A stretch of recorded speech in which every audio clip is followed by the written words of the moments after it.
Okay, obviously I gave myself more than 2 minutes. Thank you all for coming and allow me to give you a summary of this conference. And for those who have did not attend everything, all the events of this conference, just to give you an idea what we did and what we went through before and what will happen after the conference. So, this conference is held for the first time in Malaysia, consists of 4 key activities.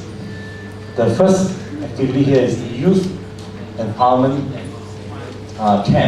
Youth Camp, which was held from 27 to the 31st of October in Tan Siang Data Center in a place called Pajang, about an hour's drive from here. Then there was an exposure tour from the 30th and 31st to Putrajaya and Malacca. We had our Buddhist-Muslim dialogue hosted by the Institute of Islamic Understanding, Malaysia, and lastly the conference proper. The Youth Empowerment Camp was attended by 49 participants from 15 countries. This was done in collaboration with Genoa, a global eco-village network Oceania and Asia, and organized by the Interfaith Youth Camp for Social Justice, Peace and Sustainability. I think they had a very interesting time in Pajang. The result of this is the training of a network of young leaders across Asia. These are our future leaders, engaged spiritual leaders of our future. So well done, the youth camp. On the 30th and 31st, we made 80 of us, took 2 buses to Putrajaya, the administrative capital of the country, Malaysia. And the trip to Putrajaya was hosted by the Department of Unity and Social Integration. It's part of the Prime Minister's office. We visited the Putra Mosque in Putrajaya. And after that, the Director General of the department briefed delegates on their activities. We had a very good insight of how, at least the government, from a Malaysian government perspective, look at interfaith, intercultural or interracial relations and conflict resolution and management. It was a very good session. After the briefing, it was followed by session of question and answers, and the department was also gracious enough to host us for lunch. So we had lunch in Putrajaya, lunch by the Malaysian government. And from Putrajaya, we took a drive to Malacca, where we were hosted by Sekiai Buddhist Temple or the Malacca Buddhist Association. Sekiai is one of the most prominent Buddhist centers that produce a lot of good Buddhist teachers and leaders that came from there. We visited several places. We visited what is called the Kampung Ulu Mosque, which is the oldest mosque in the country, and the Kampung Keling Mosque, next just a block from the Kampung Ulu Mosque. And we also visited the Chingunteng Temple. It is the oldest Chinese Buddhist temple, Chinese/Buddhist temple, where the main image was the image of Guan Yin or Avalokiteshvara, but there were many Chinese deities as well. This is to help us understand or appreciate the historical background of how the 2 religions have come together. We also visited the Hindu temple, which was in between the mosque and the temple. And we went to Statri and visited the Dutch church. So basically the major religions we covered in 2 days. Actually in 4 hours, in 1 day. Okay. Malacca, we came back. 1st of November, we were graciously hosted by the Institute of Islamic Understanding, Malaysia, or ITRI. We had a very good forum or dialogue there where Ajahn Sulak was one of the speakers together with Reverend Alan Snowkey, Dr. Chandra, and Professor Dr. Azizan, the Deputy Director of the Institute. I think some of the key points that came out from there were, I think, generally the concern about regional Buddhist-Muslim conflict is there. They are aware and they are very concerned. We also recognize that the need to have different levels of engagement in order to resolve this conflict. More importantly, a strong Buddhist-Muslim relation is vital for regional peace and sustainability. We need to do our work. There's much more work to be done. Okay? And we recognize that Malaysia could play a vital role in this process, in this initiative.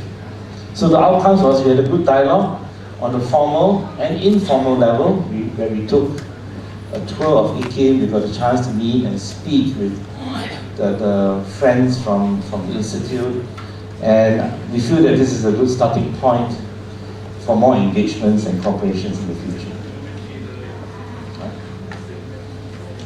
Lastly, this is the conference here, 2nd to the 4th of November. So over the last 2-3 days, we completed 2 keynote presentations, 2 forums, 13 specific common issues, discussion groups, not to count separate initiatives and discussion groups that went on the sidelines of this conference. The summary of these discussions and this forum I could put into 4 points. Number 1, I think we all agree that peace and sustainability, they are possible, and we want to achieve it. Number 2, we recognize the importance of spiritual values that transcends religion. And this spiritual value should be an essential motivation for our social engagement. Okay. Third point, I think we heard this from the dialogue in IKIM and on the first day's opening remark, that we need to relate with each other as human beings. Sometimes we label ourselves too much, right? If you remove the labels, it helps. Lastly, we recognize and appreciate differences. We're not going to argue over how are we different, but we need to focus on common social challenges. How can each of our spiritual traditions, our spiritual values, help us come together and resolve issues that are common to us? We need to focus on that. This is a summary of the key points. I know it doesn't really do justice because there are lots more things discussed. I think you will go back, taking along with you a lot more things, a lot more notes, and a lot more inspirations. Okay? What next? Right? I'd like to spend a few minutes to talk about this. Before we talk about what next, we talk about what's in the past. One of the key focus of this conference is to look at Buddhist-Muslim relations. Prior to this conference, way back in 2006, initiatives between INET, Shanti Prasharatham Institute, and JUST have come together to create opportunities, to seek opportunities to resolve conflict, motivated by the situation in South Thailand at that time. But come 2013, 2012, 2013, we recognized that the conflict had widened. We need to address a much bigger issue. Right?